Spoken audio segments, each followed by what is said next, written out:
আমি না আর দেরি করব না। কলকাতায় গেছেন কখনো?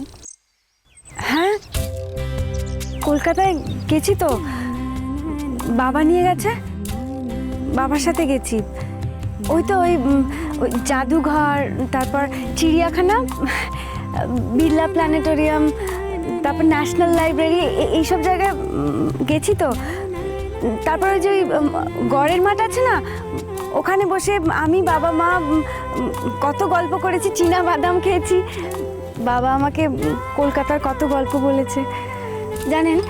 বাবা বলেছিল ওই কলকাতায় যে বড় মাঠওয়ালা কলেজটায় বাবা পড়তো। আমরা পরের বার যখন কলকাতায় যাব তখন বাবা আমাকে ওই কলেজটা দেখাবে। কিন্তু তারপর তো আর। ঠিক আছে, আপনি এবার কলকাতায় আসলে আমি আপনাকে আপনার বাবার কলেজটা দেখিয়ে দেবো। আমার আর কলকাতায় যাব, আপনি বরং আবার আসবেন আমাদের বাড়ি। আসবো। বলছি আপনাকে ড্রপ করে দিই, না হলে তো আবার অনেকটা পথ হাঁটতে হবে। ও না না, আমি হেঁটে চলে যাব। তাহলে আমি আসি। যাবেন? ওকে। আচ্ছা বলছি, বাড়ি থেকে বেরোবার সময় ছুটির সাথে দেখা হয়েছে? ও ছিল বাড়িতে? হ্যাঁ ছিল। ছুটি কিন্তু খুব ভালো মেয়ে, খুব ভালো নাচে।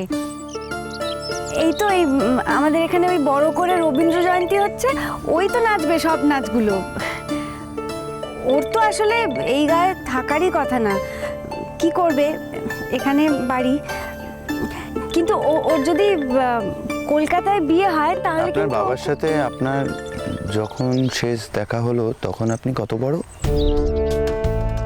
12 ক্লাস পাশ করেছি, ফার্স্ট ইয়ারে ভর্তি হয়েছিলাম। তারপর আর পার্ট 1টা দেওয়া হয়নি, তাই তো? আপনি কি করে জানলেন? জানি।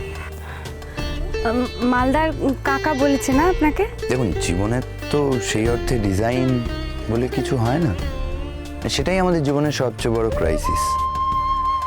এখন ইচ্ছে থাকলেই ক্রাইসিস থেকে আমরা বেরিয়ে আসতে পারি, মানে উপায় খুঁজে পাওয়া যায়।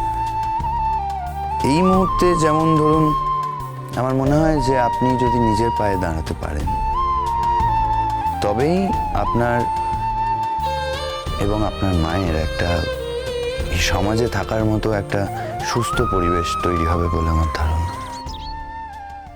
আমার মতো একটা মেয়ে আবার নিজের পায়ে দাঁড়াবে, কি যে বলেন। না, একদম ঠিক বলছি। সেই ইচ্ছেটা যদি জোরদার হয় তাহলে নিজের পায়ে দাঁড়ানো সম্ভব। কঙ্কাবতী। আমার নাম কাকুন। কঙ্কাবতী হতো? ওই নামে আমার বাবা ডাকতো। স্কুল কলেজের খাতায় লেখা আছে ওই নামটা, কিন্তু এখন আর কেউ ডাকে না, বাবাই ডাকতো।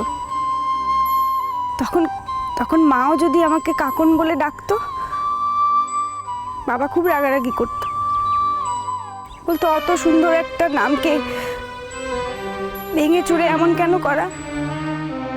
আমি তো কতদিন মনে মনে ভেবেছি একদিন আমার বাবা আমার দরজার সামনে এসে দাঁড়িয়ে আমার নাম ধরে ডাকবে, কঙ্কাবতী দরজা খোল মা। আই এম সরি, আমার আপনাকে কঙ্কাবতী বলে ডাকা উচিত হয়নি। এই নামটা আপনার বাবার জন্যই তোলা থাক।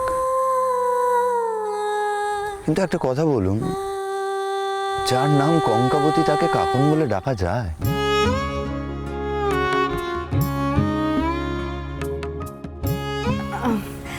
কাকামণি তো যাবে আপনাদের বাড়ি। আপনিও চাইলে আসতে পারেন আমাদের বাড়ি। আমি? কেন আসতে নেই? না, সে যাওয়ার সময় এলে তো যাবই।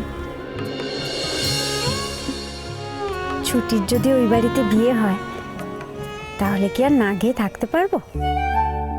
মানুষটা ভালো মানুষ, আমার বোনের সঙ্গে বিয়ে হলে আমার বোনটা ভালোই থাকবে। চলি তাহলে। হ্যাঁ আচ্ছা। প্রয়োজন পড়লে ফোন করবেন। আমার নাম্বারটা নিয়ে নিন। ছুটির কাছ থেকে নিয়ে নেব। না, আপনি চাইলে আমি লিখেও দিতে পারি। না না, বললাম তো আমি ছুটির কাছ থেকেই নিয়ে নেব। ঠিক আছে, আসি তাহলে। আচ্ছা। ওহে জীবন বল্লভ, ওহে সাধন দুর্লভ, ওহে জীবন বল্লভ, আমি মোর মেরু কথা অন্তর ব্যথা কিছুই নাহি কব,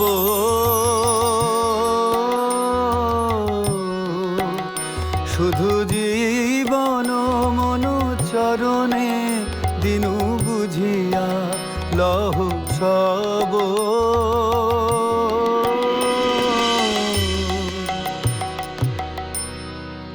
দিনু চরণ তলে, দিনু চরণ তলে কথা যা ছিল, দিনু চরণ তলে কথা যা ছিল, দিনু চরণ তলে প্রাণের বোঝা বুঝে লও, দিনু চরণ তলে প্রাণের বোঝা বুঝে লও, দিনু চরণ তলে।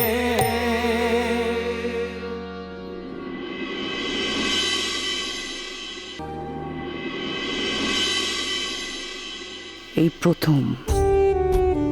প্রথম দেবজিৎ আমাকে জিজ্ঞেস না করে, আমার পারমিশন না নিয়ে ওকে নিয়ে হসপিটালে গেছে।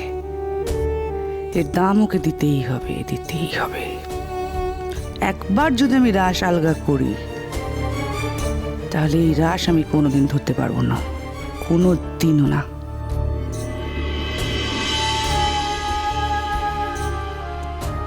শ্রেষ্ঠা, এত রাত হলো তুমি ঘুমোনি?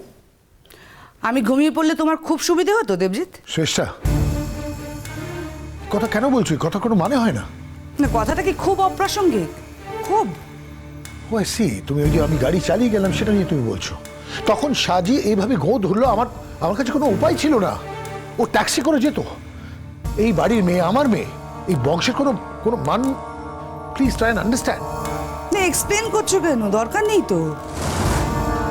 একটা কথা মনে রেখো দেবজিৎ, আমার জীবনে তুমি এসেছিলে, আমি তোমার জীবনে আসিনি। হ্যাঁ, তোমার আশাটাকে আমি অ্যাপ্রুভ করেছিলাম।